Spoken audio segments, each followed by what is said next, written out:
It's time for stock picks. We're in the tech sector with Tencent, Prosus and Constellation Software. Joining me with his analysis of these counters is Seleho Tsatsi from Anchor Capital. Seleho, thanks so much for joining us this afternoon. Now let's start off in Asia with your first pick, Tencent. The group really was facing criticism being added to a Chinese military blacklist by the US. That saw its shares nosedive when that happened. But we are seeing a recovery coming through and just general upbeat sentiment around Chinese tech, around the Chinese tech sector. Just take us through your analysis of Tencent and why it's your stock pick. Yes, so things are never dull when it comes to Tencent. As you said, they had a rough start to the year being added to that banned list in the US. They've said that they're going to, if needs be, take that to court or fight that. But why we like Tencent is really what's happening with the business operationally. So we've seen for a while now earnings growth that has been very attractive, coupled with a very undemanding valuation. In 2023, they grew their earnings by 36%, and that level of earnings growth has continued into last year. So in the third quarter of last year, they were growing earnings at 33%, which is very attractive. And then if you look at their competitive position within Chinese internet, it's a very attractive position. They've got over 1.2 billion people using WeChat.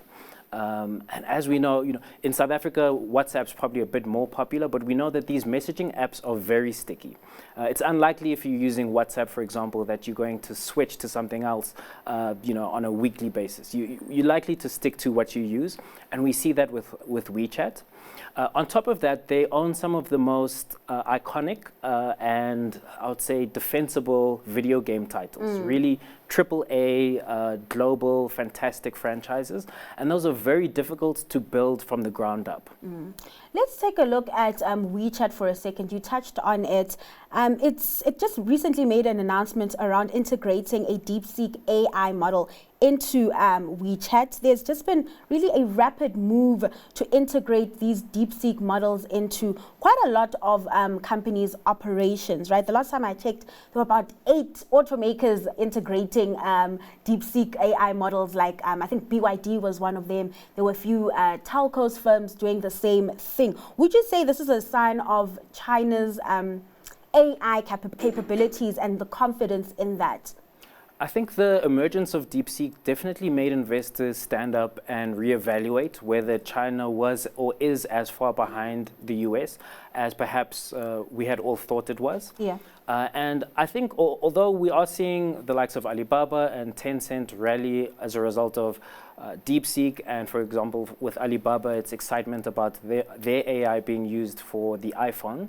I think another really important factor is just the valuation gap that you see between the US and China. Those stocks are quite pricey if you think about it. Yes, yeah, it's and for good reason. Those American businesses are some of the best businesses we've seen in business history. The likes of Meta, Alphabet, Netflix, Nvidia, etc. Those are fantastic businesses. I guess the question is, how big should the discount for the Chinese businesses to these US businesses be? And we've seen that discount between Chinese and US technology businesses reach a really historic level where China, and for some good reason, there have been political issues, there's been economic growth concerns. Yeah. So there are some good issues, but we're just questioning whether or not that discount should be smaller than it is now. All right, let's move over to your second pick. Still a stock, a counter that has exposure to the Chinese market, Prosus. Quite a lot of corporate action taking place in that company over the past few months. We had the Swiggy IPO. We had Prosus also exit their position in, I think it was Trip.com, China's Trip.com. It also seems like now they're looking at another travel agency-like business, but in Brazil. Take me through your analysis of that stock.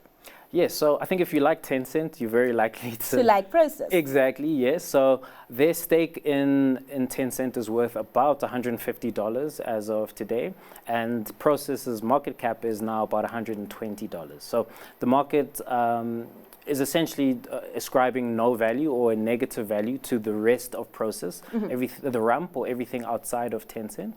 And what's interesting is potentially we could start to see that rump turn profitable, or at least significantly reduce its losses. I think another part of the concern that the market has around Prosus is that they're going to be spending significant amounts of money. They have said that they've got $20 billion of net cash that they're willing to go out and spend. And as you said, they recently did an acquisition in Latin America for an online travel agency, which I think gave some investors some cause for pause, perhaps. But I think really if you just look at the biggest driver in that investment thesis is by far Tencent, which we've just gone over. And then the rump, as I said, could potentially be break even or even profitable. So how confident are you in that Chinese economic recovery? I mean, we're still dealing with issues around the real estate sector, and there's also just an issue around consumption in the country as well, with consumers, they're really tightening their purse strings. Yeah, so I think that this question really highlights one of the reasons why we like Tencent is that during a very difficult economic period for China, it's been able to post very strong growth. So as I said, growing over 30% in 2023, continued that level of growth in 2024. And so we just see that as a proof point, the fact that they're able to do so well during a period where the real estate sector, which is a huge contributor to GDP growth, a period where that has come under pressure, they've still been able to deliver pretty solid numbers. All right, let's move over to your last pick over from Canada. It's listed in Toronto. It's a software company, right? Constellation Software. One of our other analysts actually described Constellation Software as the Berkshire Hathaway of software companies. Yeah. So they acquire and manage small niche software companies. Take me through your thoughts on that pick. Yes, I think the Berkshire comparison is interesting. Don't want to put too much pressure on Constellation management, although we do think it's a great management team. Really what Constellation does is they acquire software businesses, but they acquire them for keeps. So it's not like a private equity business where you acquire something and then you're looking to flip it or sell it 18 months or 3 years later. They acquire for keeps. And what they really look for when they are looking at a software business is they're looking for a business with mission critical capabilities within a specific niche. And that niche could be anything. It could be pharmacies, so software for the pharmacy industry. It could be for parking lots. It could be for courtrooms. It's really any kind of, it's fascinating. They've got, actually the name Constellation Software comes from the fact that it's a constellation of software businesses. Yes, so it's a big collection of these mission critical software providing companies. Who are some of Constellation Software's competitors? I was struggling to sort of pick it up against another company in that space. So private equity is really probably one of the biggest sources of competition for them.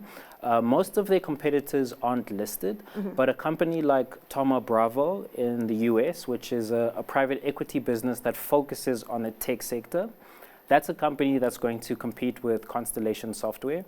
I think one of the competitive advantages that Constellation has is, as I said, the fact that they're acquiring for keeps. So if you've built up a business over 10, 15 years, and obviously that's your baby, you're unlikely to want to sell it to an entity that you think is going to flip it in 2 or 3 years' time.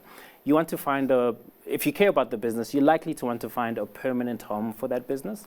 And that plays right into Constellation's hands. All right. Interestingly, I noticed that the stocks you chose are either listed or affiliated in countries where Trump is targeting and, targeting with tariffs on that front. Are there no fears around that and the possible implications? I don't want to get in trouble with the US president, so I must watch what I say. But that wasn't a conscious, so I think that was more of a coincidence. Yeah. I do think that we've seen, for example, in China this year, the fact that President Trump has not been as his tariffs on China haven't been as harsh as the market has feared. I think that is partially why the likes of Tencent have done well. But really, I think that's more of a secondary consideration, those three stocks. Yeah. All right, Seleho, thanks so much for joining us and taking us through those counters. That was Seleho Tsatsi from Anchor Capital.